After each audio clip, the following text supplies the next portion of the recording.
kita renungkan kata-kata lewat lagu ini, kita siapkan hati kita untuk kita mendengar akan kebenaran firman Tuhan, dan kita percaya Tuhan akan memberkati kita, Tuhan akan menolong kita, dan Tuhan akan menjamah hati kita.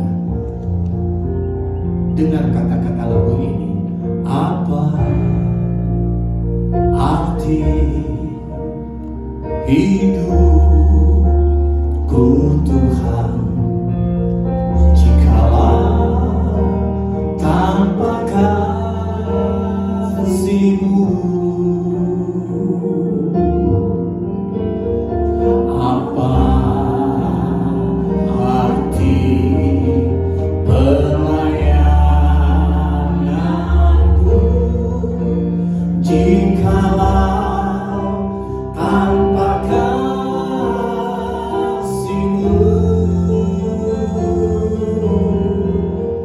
Kasih-Mu, oh Tuhan, ku rindukan selalu. Ciptakan, penuhkan dalam hidupku ini, mengasihi sesama seperti teladanmu, mengasihi aku sepenuhnya. Tuhan Yesus, kami butuh kasih-Mu, kami butuh dan meniru teladan-Mu, mengasihi sesama kami seperti mengasihi diri kami sendiri. Tuhan, lidah mulut bibir hamba-Mu ini kiranya Engkau urapi, Engkau ubah kata-kata yang keluar daripada lidah mulut bibir hamba ini jadi berkat, jadi kekuatan, jadi penghiburan, sekaligus jadi teguran. Terima kasih Bapak, kami buka secara lebar-lebar hati kami saat ini, supaya benih firman Tuhan akan tertanam di dalam lubuk hati kami. Berkati youth, berkati nursery, dengan petugas yang akan membimbing mereka. Engkau juga tetap memberkati mereka, seperti Tuhan akan memberkati kami di dalam ruangan ibadah ini. Terima kasih Bapak, inilah doa kami. Dalam nama Yesus, kami naikkan doa ini. Haleluya. Amin. Amin. Oke, selamat hari Minggu. Kita berbakti di dalam ruangan ini, dan kita percaya bahwa ada sajian jamuan firman Tuhan yang Allah akan hidangkan kepada kita semua. Mari kita akan nikmati sama-sama, kita akan makan bersama-sama, supaya itu akan menyehatkan tubuh rohani kita. Ya, kita butuh vitamin, segala vitamin untuk menjaga imun sistem kita, imun rohani kita. Kalau kita terlalu konsentrasi kepada COVID-19, sehingga kita lupa untuk menjaga imun rohani kita, itu bahaya. Ya, kita perlu vitamin A, yaitu Alkitab. Kita perlu vitamin B, berdoa. Kita perlu vitamin C, cinta Tuhan. Amin. Kita perlu vitamin apa? K, kita perlu kasih. Nah, saudara yang saya kasih di dalam Tuhan, kalau minggu lalu ada satu pujian him yang mengatakan, bahagia melayani Rajaku, oh betapa bahagia. Si penyair atau si penulis lagu ini, siapa namanya? Alfred and Brenton Oakley. Mereka dipakai Tuhan tahun 1912 menulis him lagu ini. Kata mereka, dan berdasarkan pengalamannya, ketika mereka melayani Tuhan, itu bukan menyusahkan diri mereka, tetapi muncul satu kebahagiaan, muncul ada damai, sentosa, dan berkah ketika mereka melayani Tuhan, Raja di atas segala raja. Saudara, saya ingin bertanya, siapa di antara kita yang gak ingin bahagia? Selamat datang Iwan and Imer. I miss you. Sudah 1 tahun kita gak bertemu. Siapa yang gak ingin bahagia? Tentu kita semua ingin menikmati kebahagiaan. Tetapi Pak Pendeta, di masa pandemik seperti ini kayaknya nggak gampang, kayaknya kayaknya sulit untuk kita menemukan yang namanya kebahagiaan. Siapa bilang? Him, kata-katanya ini langgeng. Si Alfred dengan Benton Eckley itu sejak tahun 1912 menuangkan kesaksiannya, pengalaman pelayanannya dalam tulisan lirik lagu yang ketika kita menyanyikannya, melayani Rajaku, ku serahkan hidupku. Kecuali kalau kita melayani Tuhan gak setengah-setengah. Dengan baik-baik melayani Tuhan, ketika ku serahkan hidupku kepada Dia, di situ ada sukacita, damai, berkat, karena bukan melayani manusia, tapi melayani Raja di atas segala raja. Nah saudara, kalau pembacaan bertanggapan tadi memberitahukan kepada kita bahwa wanita Sunem atau orang di Sunem itu adalah orang kokai, orang kaya. Sehingga ketika Elisa suka numpang, lewat, mampir, akhirnya ada panggilan, ada satu beban, kepedulian dari keluarga tersebut untuk membuatkan sebuah kamar, memberikan tumpangan kepada abdi Allah ini, yaitu Elisa. Memang dikatakan mereka orang yang berada. Tapi kalau saudara mengikuti bagaimana Elisa ini melayani, bukan karena mentang-mentang ini karena keluarga berada, ini karena keluarga yang donasinya gede, ini keluarga yang kayaknya aktivitasnya penyerahannya atau sacrifice-nya lebih daripada rata-rata, ya aku harus tetap melayani dia. Walaupun capek, walaupun dari luar kota, harus aku tetap mampir ke rumah tersebut. No. Kita lihat dari segi positifnya, bahwa keluarga di Sunem ini merasa diberkati dengan memberikan tumpangan kepada Elisa, abdi Allah. Makanya dibuatkanlah sebuah kamar. Tetapi Elisa pun gak lupa untuk menyatakan kasihnya, menyatakan terima kasihnya karena melayani Tuhan lewat pelayanannya kepada keluarga tersebut. Karena itu dipanggillah bujangnya yang namanya Gehazi. Coba ke sini. Kira-kira apa sih yang perlu aku lakukan buat majikanmu?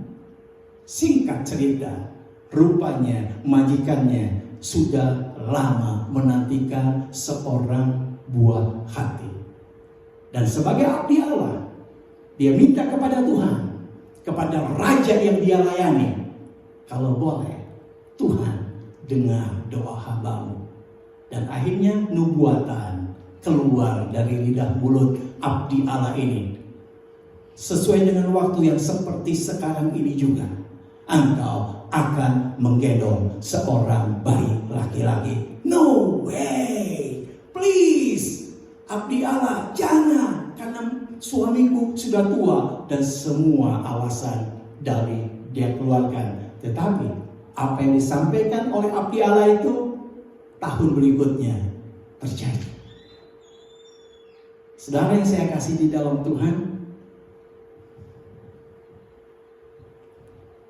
satu saat ada seorang wanita yang karena kelemahan kakinya, dia harus duduk di kursi roda. Tetapi wajahnya selalu berseri. Wajahnya selalu kelihatan riang dan penuh dengan sukacita. Kenapa? Karena ibu ini melayani Tuhan dengan memberdayakan wanita-wanita yang tanpa suami. Ada di antara mereka karena cerai, ada di antara mereka karena ditinggal mati suaminya, dan juga ada para wanita yang berusia di atas 40 tahun ke atas, single, unmarried.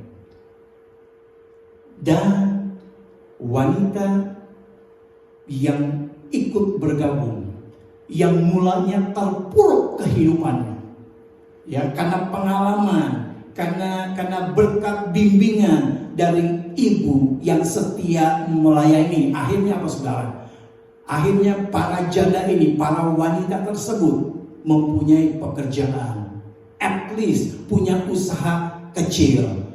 Mereka akhirnya mengalami perubahan menjadi para wanita yang mandiri, wanita yang mengandalkan Tuhan, wanita yang banyak berdoa, wanita yang berusaha untuk hidup tidak bercela. Sampai akhirnya kesaksian tersebut menyatakan bahwa mereka bisa membantu biaya sekolah anak-anaknya. Sampai ada banyak anak-anak angkatnya pun mengalami kesuksesan, keberhasilan. Nah, mungkin saudara dan saya berpikir, ya itu para wanita yang kayak diseneng kali Pak Pendeta.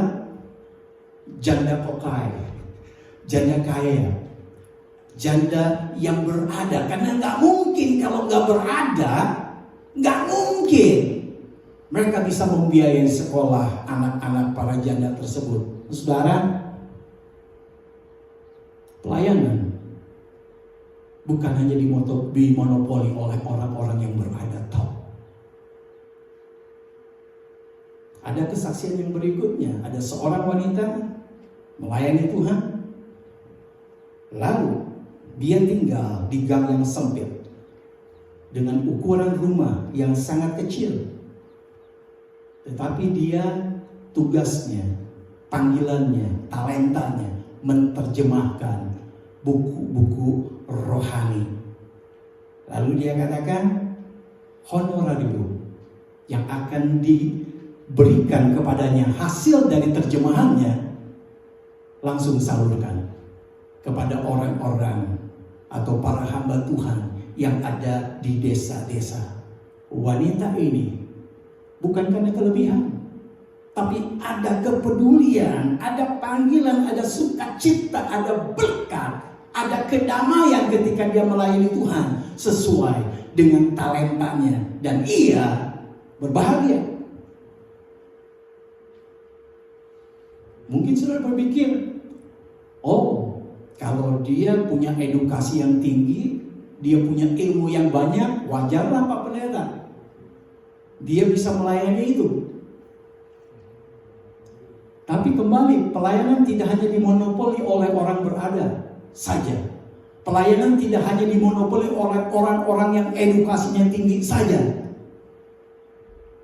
Di kota kelahiran saya, ada seorang ibu penjual gado-gado.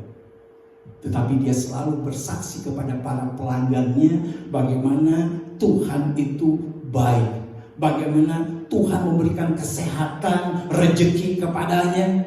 Malah saudara tahu, ada salah satu anaknya jadi hamba Tuhan.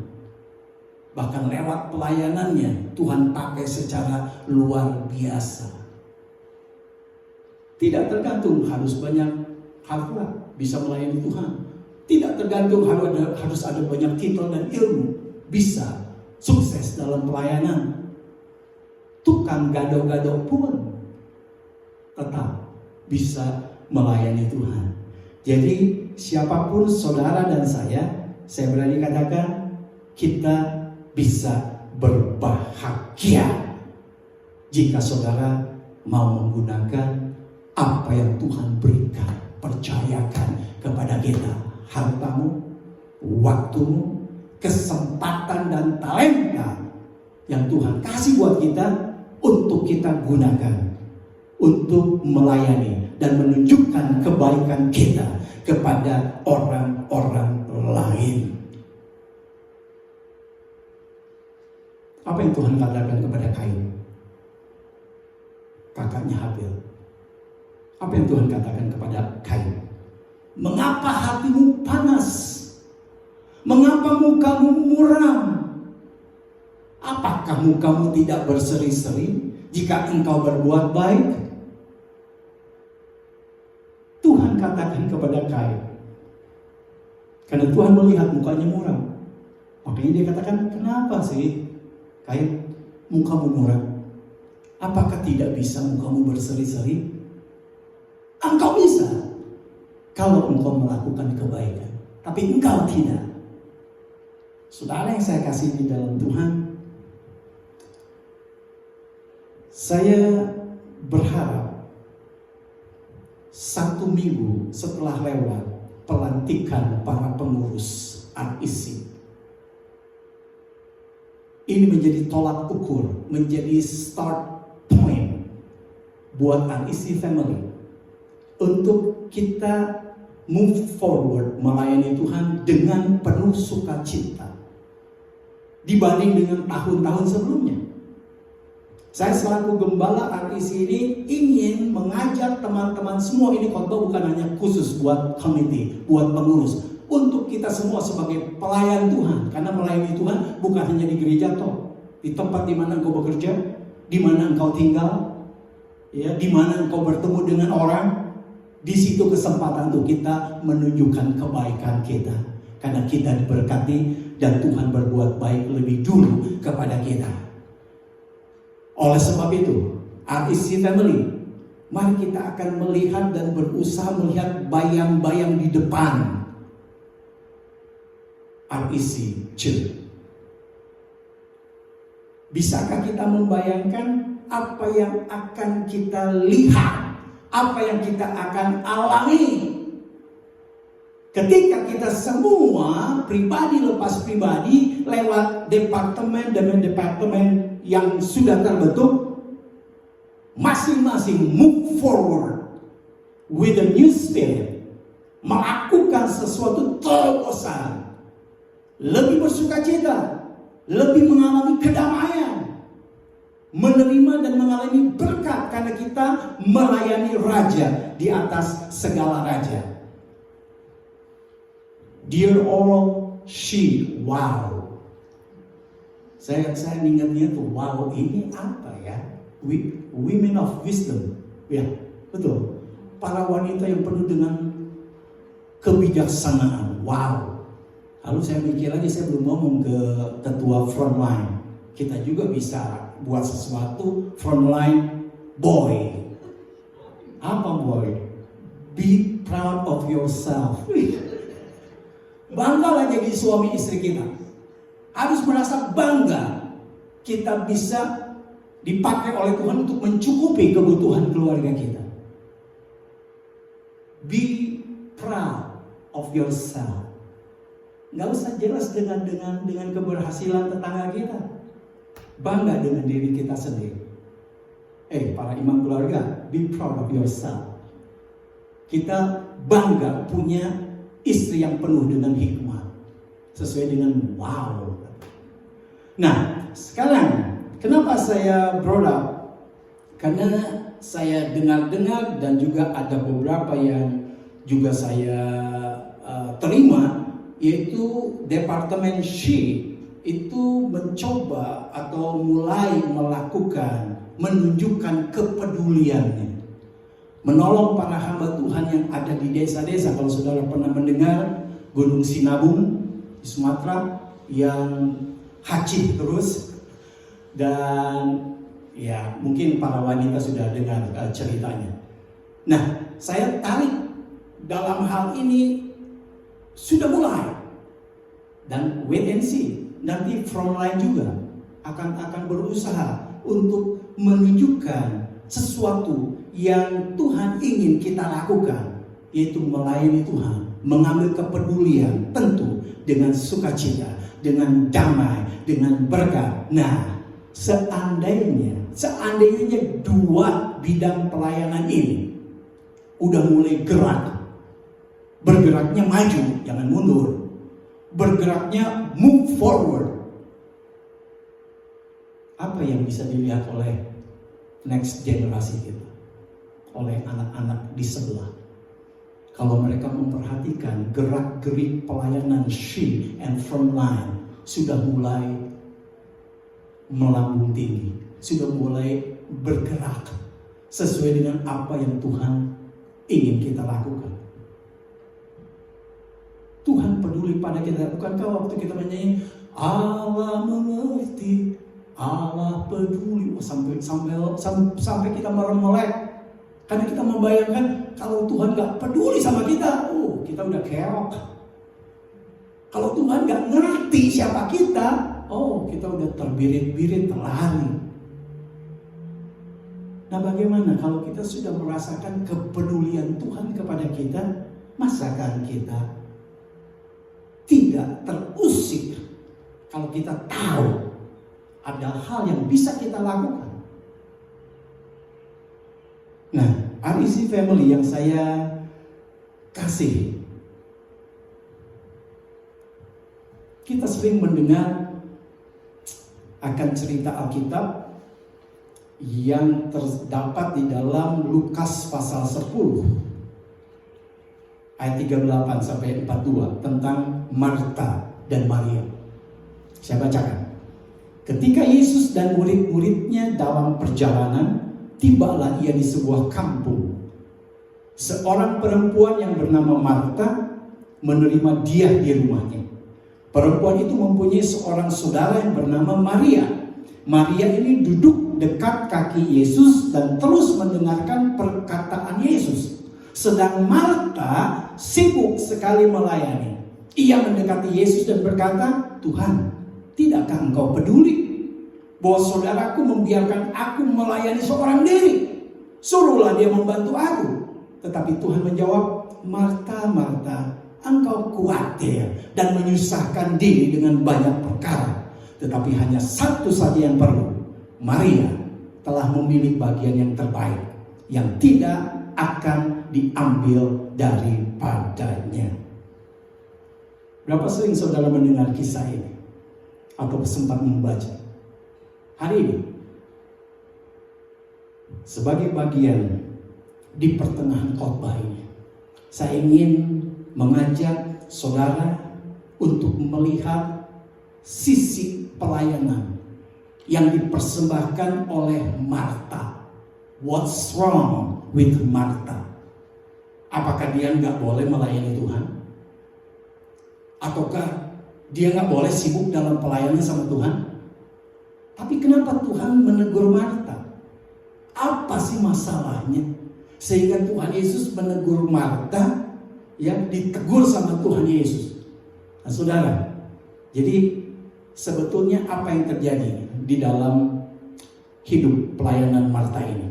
Ini akan menjadi peringatan khususnya buat para pengurus, para majelis, dan buat kita semua sebagai para pelayan Tuhan di mana Tuhan tempatkan kita.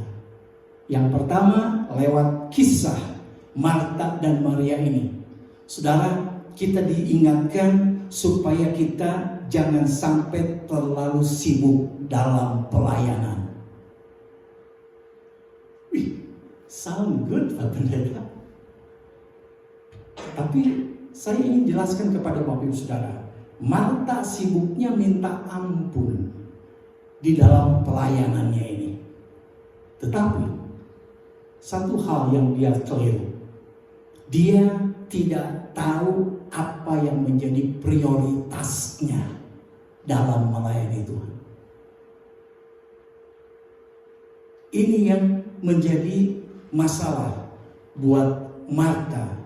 Dia sibuk, dia melayani Tuhannya luar biasa, tetapi dia tidak tahu prioritas yang harus dia lakukan di dalam pelayanannya. Nah, jangan sampai saudara dan saya, baik pengurus, majelis, jemaat, dan juga saya sebagai gembala, kita terjebak dalam hal seperti ini. Karena apa? Karena kita tidak mengerti untuk apa kita melayani.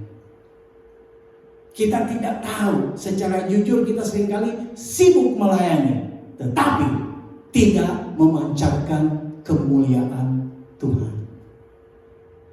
Sekali lagi saya ingin katakan dan sampaikan, seringkali kita menyibukkan diri kita di dalam melayani Tuhan, tetapi tidak memancarkan kemuliaan Tuhan. Malah sebaliknya, kemuliaan diri kita sendiri yang terpancar.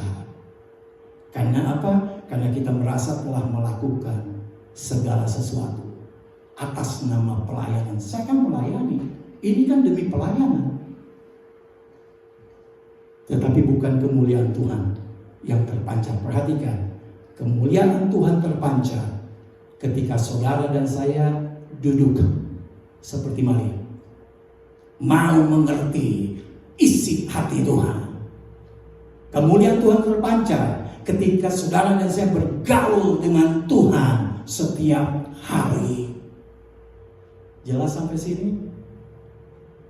Jadi bukan berarti ketika kita beribadah seperti ini, semuanya nggak usah melakukan pelayanan apa-apa kecuali duduk kayak Maria.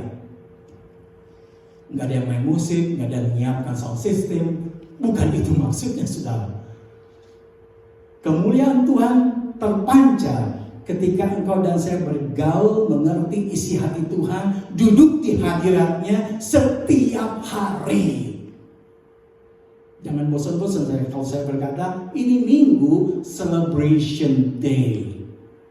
Karena 6 hari sudah kita bergaul sama Tuhan secara pribadi, ya kan? Nah, kita bawa korban syukur kita, hati kita yang penuh dengan ucapan syukur, offering kita kepada Tuhan sebagai tanda ungkapan syukur kita. Nih, hari Minggu kita ngumpul, kita celebrate sama-sama. Jadi sekali lagi, REC family yang saya kasihi, jangan sampai kita terjebak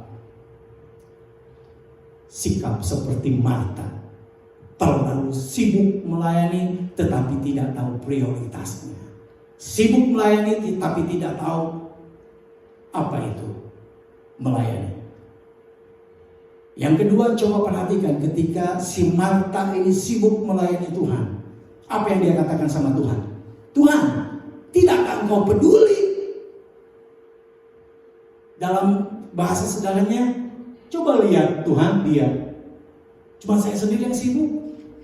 Cuma saya sendiri yang baku hantam, baku pikul. Baku hantam. Yang sibuk sendiri. Lihat dia, hanya diam aja, hanya dia nongkrong aja. Nah, saudara-saudara yang saya kasih dalam Tuhan, di sini Marta minta imbalan dari Tuhan. Sikap Marta di sini minta kepedulian dari Tuhan. Ngedikte Tuhan. Kalau bahasa gaul zaman kita, MPO, mencari perhatian orang. Saudara yang saya kasih dalam Tuhan, apa Tuhan nggak tahu kalau Marta sibuk? Tahu. Apa Tuhan nggak tahu kalau Maria hanya duduk diam? Tuhan juga tahu. Tapi kita belajar di sini. Nggak usah kita minta Tuhan peduli dong sama aku, karena aku ini keringatnya lebih banyak daripada yang lain. Talentaku memang lebih banyak dan aku gunakan itu semua, Tuhan. Nggak perlu mendikte Tuhan. Nggak perlu kita minta perhatian dari Tuhan. Nggak perlu kita atur Tuhan. Itu hak otoritasnya Tuhan. REC family with a new spirit in 2020. Please, jangan sampai kita terjangkit dengan virus model ini. Virus COVID, virus corona is more than enough for us. Gak usah tambah virus yang lain. Jangan mau kita disuntik dengan virus-virus lainnya. Tolak dalam nama Yesus. Dan yang terakhir yang saya jumpai, si Marta ada desire, muncul keinginan untuk menuntut orang lain. Suruh Maria untuk bantu aku. Nah, kecenderungan seperti ini, saudara, itu akan muncul Ini bukan nubuatan. Itu akan muncul ketika kita melayani bebarengan. Tetapi biarlah firman Tuhan hari ini menolong saya dan saudara. Ketika saudara dan saya melayani, ketika kita melihat orang lain tidak melakukan seperti yang kita lakukan, it's normal kalau sekelebat muncul dalam benakmu untuk menuntut orang lain melakukan hal yang sama.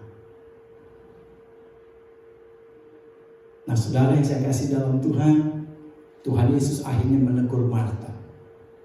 Dan biarlah tegurannya ini mempersiapkan kita as a church, REC family, melayani Tuhan, bukan untuk menyusahkan diri. Melayani Tuhan bukan untuk mempertontonkan kehebatanmu, bukan untuk mempertontonkan kepintaranmu atau kekuatanmu. Mari kita belajar dari sikap Maria. Maria memilih yang terbaik. Dia duduk di kaki Yesus, berusaha untuk mencari tahu, mengerti apa rencana Tuhan buat dirinya, buat keluarganya, dan buat gereja yang dia layani. Kita belajar dari sikap Maria. Dia duduk di kaki Yesus untuk mencari tahu kehendak Tuhan, apa yang Tuhan mau dia lakukan. Nah, saudara-saudara, apakah tahu perbedaan antara pekerjaan dan pelayanan?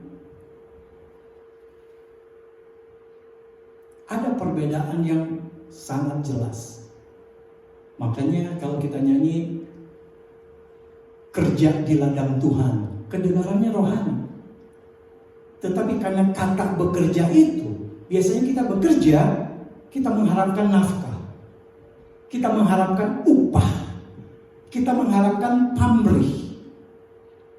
Jadi kalau bekerja di ladang Tuhan, fokusnya untuk mendapatkan upah, untuk mendapatkan pamrih, itu namanya pekerjaan. Tetapi kalau kita melakukannya untuk Tuhan, itu pelayanan. Jadi kalau saudara dan saya hanya memikirkan popularitas, kesuksesan, itu di pekerjaanmu. Tetapi kalau yang ada di pikiran saudara dan saya hanya about faithfulness, kesetiaan, itu pelayanan. Dan kalau saudara berhenti karena tidak ada yang berterima kasih kepada saudara, itu di tempat pekerjaan. Tetapi yang namanya di pelayanan, terus dan tetap bekerja, walaupun nggak pernah dikenal oleh siapapun. Itu pelayanan. Dan kemudian kalau saudara dan saya terus keluar karena ada yang mengkritik, itu boleh terjadi di tempat pekerjaan. Tapi di pelayanan kita tetap bekerja buat Tuhan, melayani Tuhan, walaupun kita dikritik habis-habisan. Itu bedanya. As a pastor, REC family, kita rindu supaya REC ini menjadi gereja yang bukan gereja biasa-biasa saja. Gereja yang biasa-biasa saja hanya dipenuhi oleh orang-orang yang bekerja. Tapi mari kita akan bentuk, kita libatkan Roh Kudus. Roh Kudus sudah menghimpun kita dengan tersusunnya program, proposal, pengurus, tambahan 2 diakon. Yuk kita gandengan tangan sama-sama menjadikan REC ini menjadi gereja yang luar biasa, yaitu yang dipenuhi oleh orang-orang yang melayani. Nah, sebagai refleksi penutup daripada firman Tuhan hari ini, ketika saudara dan saya melakukan pelayanan, apakah pelayanan yang kita lakukan menjadi ungkapan rasa syukur kita? Karena kita dipercaya Tuhan untuk melayani Dia. Apakah nama Tuhan dipermuliakan ketika kita melayani Tuhan? Dan orang harus melihat kemuliaan Tuhan itu dari apa yang saudara dan saya lakukan. Jadi ketika kita melayani Tuhan di gereja, atau melayani Tuhan di tempat kita bekerja, atau melayani Tuhan di tempat di mana kita tinggal, apakah kita sudah melayani Tuhan di rumah kita masing-masing sebagai suami yang baik, sebagai istri yang baik, sebagai orang tua yang jadi teladan? Mulai dari rumah kita masing-masing. Kalau itu sudah kita lakukan dan itu sudah kita biasa menjadi good habit buat kita, melayani dengan segenap hati, yaitu ketika kita duduk di kaki Yesus, kita mengerti isi hati Tuhan, dan kita melayani Tuhan di tengah-tengah keluarga kita terlebih dahulu, memberikan yang terbaik buat mereka, terutama kepada keluarga kita. Dan akhirnya itu bukan sesuatu yang sulit untuk kita lakukan ketika kita melayani Tuhan bersama-sama di dalam gerejanya ini. Haleluya. Mari kita tundukkan kepala kita, berdoa. Tuhan Yesus, kami berterima kasih Tuhan, ada firman-Mu yang boleh menguatkan kami, memberikan dasar kepada kami untuk kami tetap waspada, tidak wasting time di dalam